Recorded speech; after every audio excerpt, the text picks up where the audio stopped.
CM ರೇಸ್ಗೆ entry ಕೊಟ್ರ Parameshwar. CM ಕುರ್ಚಿಯ ಆಸೆ ಹೊರಹಾಕಿದ ಗೃಹ ಸಚಿವ. ನಾವು ಯಾವಾಗ್ಲೂ ರೇಸ್ನಲ್ಲಿ ಇರ್ತೇವೆ ಎಂದ ಸಚಿವ. ಕಾಂಗ್ರೆಸ್ನಲ್ಲಿ ಅಧಿಕಾರ ಹಂಚಿಕೆ ಫೈಟ್. ಡಿಕೆಶಿ ಪರ ಗಿಣಿ ಶಾಸ್ತ್ರ ಕೇಳಿದ ಬಿಜೆಪಿಗರು. ಮಂಡ್ಯದಲ್ಲಿ ಶಾಸ್ತ್ರ ಕೇಳಿ ವ್ಯಂಗ್ಯ ಮಾಡಿದ ಕಾರ್ಯಕರ್ತರು.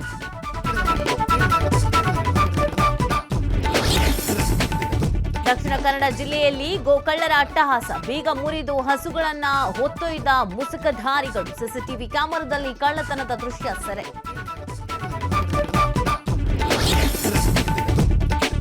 ಬೆಂಗಳೂರಿನಲ್ಲಿ 7.11 ಕೋಟಿ ದರೋಡೆ ಪ್ರಕರಣ. ಪೊಲೀಸರಿಂದ ಮತ್ತೋರ್ವ ಆರೋಪಿಯ ಬಂಧನ. ಪ್ರಕರಣದಲ್ಲಿ ಬಂಧಿತರ ಸಂಖ್ಯೆ 7ಕ್ಕೆ ಏರಿಕೆ. ಬೈಕ್ನಲ್ಲಿ ಹೋಗ್ತಿದ್ದವನ ಬಳಿ ರಾಬರಿ. ಲಾಂಗ್ ತೋರಿಸಿ 7,000 ದೋಚಿ ಪರಾರಿ. ಶಾಂತಿನಗರ ಪೊಲೀಸರಿಂದ 3 ಅರೆಸ್ಟ್.